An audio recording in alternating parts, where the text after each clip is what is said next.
ہم بالکل نہیں سمجھ پا رہے ہیں کہ ہم کس دور میں جی رہے ہیں۔ صاف صاف لفظوں میں آپ کے پورے احترام کے ساتھ عرض کرتا ہوں، اللہ کی طرف سے چھٹائی کا عمل تیز رفتاری کے ساتھ چل رہا ہے۔ اس وقت کروڑوں میں چند ہوں گے جن کو اللہ ایمان والا تسلیم کرے گا، باقی سب اسلام سے نکلیں گے، مرتد ہوں گے، منافقین کے ساتھ دیں گے اور دجال کی فوج میں شامل ہوں گے۔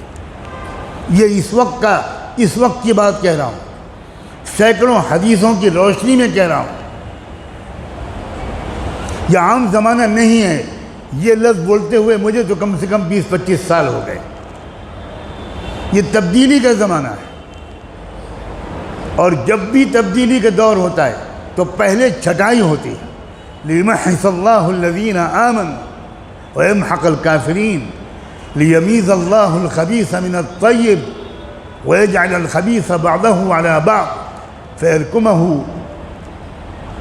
یہ ہے وہ دور کہ اللہ تعالیٰ اصلی اس مسلمان کو الگ کر دیں گے، اور وہ بہت تھوڑے ہوں گے۔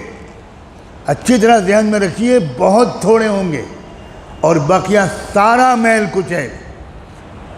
ابھی تو ہم لوگ سب آپس میں ملتے جلتے رہتے ہیں، کوئی نہیں پہچانتا کسی کو، اور کوئی کسی کو پہچان ہی نہیں سکتا، مگر اپنے آپ کو ہر شخص پہچان سکتا۔ ہم دوسروں کے پر نظر رکھتے ہیں، کبھی اپنے بارے میں نظر نہیں رکھتے۔ نفاق کی علامتیں کیا ہیں؟ کسے منافق کہتے ہیں؟ مومن کبھی ڈرتا نہیں حالات سے، مومن کبھی کسی حکومت سے ڈرتا نہیں ہے، اس لیے کہ جو اللہ سے ڈرتا ہے وہ کبھی کسی مخلوق سے نہیں ڈر سکتا، اور جو مخلوق سے ڈرتا ہے یہ علامت ہے کہ اس نے ابھی اللہ کو پہچانا ہی نہیں، نہ اللہ کی قدرت کو پہچانا، نہ اللہ کی صفت عدل کو پہچانا، نہ اللہ کی صفت قہاریت کو پہچانا، نہ اللہ کی صفت ذوالجلال والاکرام کو پہچانا، کچھ نہیں پہچانا۔ ہم نے اللہ کو پہچانا ہی نہیں۔ جس کو ہم ایمان کہتے ہیں وہ ایمان نہیں ہے، ایمان کلمہ پڑھنے کا نام نہیں ہے، ایمان توحید و رسالت کا اقرار کرنے کا نام نہیں ہے۔ توحید و رسالت کے اقرار کرنے کا نام اسلام ہے، ایمان نہیں ہے۔ ایمان دل سے اللہ کو اس طرح پہچاننے کا نام ہے جس طرح اللہ کی ذات ہے، کما ہوا باسمائہ و صفاتہ، اس طرح پہچاننا جیسا اللہ کو پہچاننا چاہیے۔ آپ اپنی ماں کے ساتھ بدسلوکی کرتے ہیں، بے ادبی کرتے ہیں، اور کوئی آپ سے پوچھے کہ آپ کی کون ہے، آپ کہیں میری ماں ہے، تو یہ ماں کو پہچاننا ہوا؟ کسی جج کے فیصلے کو آپ قبول نہیں کرتے، کسی عدالت کے فیصلے کو آپ قبول نہیں کرتے، بغاوت کرتے ہیں۔ آپ سے پوچھا جاتا ہے یہ کون صاحب ہیں، آپ کہتے ہیں یہ تو چیف جسٹس ہیں، یہ تو جج ہیں۔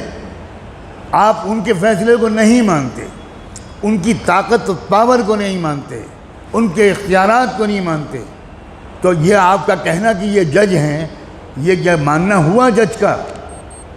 ایسا جج کا ماننے والا چاہے صبح سے شام تک تسبیح لے کے بیٹھے، آپ جج ہیں، آپ جج ہیں، آپ جج ہیں، مسٹر کھنہ آپ جج ہیں، مسٹر شرما آپ جج ہیں، مسٹر کھنڈوال آپ جج ہیں، 1000 تسبیح کا وظیفہ پڑھے ہر نماز کے بعد، لیکن عدالت کا فیصلہ نہ مانیں، آپ بتائیں کون سی جیل میں ڈالا جائے گا؟ کیا اس کو ملک کے خلاف بغاوت کی سزا نہیں دی جائے گی؟ کیا دیش دروہ کا مقدمہ اس کے اوپر نہیں چلایا جائے گا؟ آپ کہہ رہے ہیں میں تو مانتا ہوں کہ آپ جج ہیں۔ کیسا ماننا؟ اللہ کو ویسا ماننا جیسا اللہ کو ماننا چاہیے، اس کو ایمان کہتے ہیں۔ اور جو اللہ کو اس طرح مانتا ہے، اللہ کو جانتا ہے، اللہ کو پہچانتا ہے جس طرح اللہ کے پہچاننے کا حق ہے، اس کو ایمان کہتے ہیں۔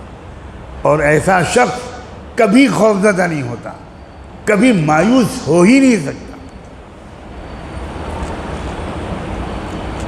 ہر ہر شخص ڈرا ہوا ہے، ہر شخص پریشان، عجیب صورتحال نظر آ رہی، یہ بڑی خطرناک صورتحال ہے۔ اور اگر میں اس وقت یہ بات آپ سے نہ کہوں تو میں گنہگار ہوں گا، میں پکڑا جاؤں گا اللہ سے، کہ جو اصل بات کہنے کی تھی وہ کہی نہیں۔ تم تو حضرت نوح علیہ السلام کا قصہ سنانے لگے، تم تو کتے کا رنگ بتانے لگے کہ اصحاب کہف کا کتا کس رنگ کا تھا، تم تو بتانے لگے کہ نوح علیہ السلام کی کشتی کتنی بڑی اور لمبی اور چوڑی تھی۔ یہی آج کل ہمارے بیانات کا موضوع بنا ہوا ہے۔ کوئی صاف بات کرتا ہی نہیں، کوئی کھری کھری سناتا ہی نہیں، اس لیے کہ اس کے مدرسے کا چندہ بند ہو جائے گا۔ یہ بالکل آخری موقع ہے اپنے ایمان کو صحیح طور پر بنانے کا، لکھ لیجئے کہ یہ آخری موقع ہے۔ بہت تیزی کے ساتھ اللہ نے نفاق کو امت مسلمہ کے اندر سے منافقین کو کان پکڑ کے باہر پھینکنے کا سلسلہ شروع کر دیا۔ مسلمان حکومتیں مرتد ہو رہی ہیں، مرتد ہو رہی ہیں، میں لفظ بول رہا ہوں مرتد ہو رہی ہیں۔ یہ ارتداد کی وہ لہر ہے جس کو سمجھ ہی نہیں پا رہے لوگ۔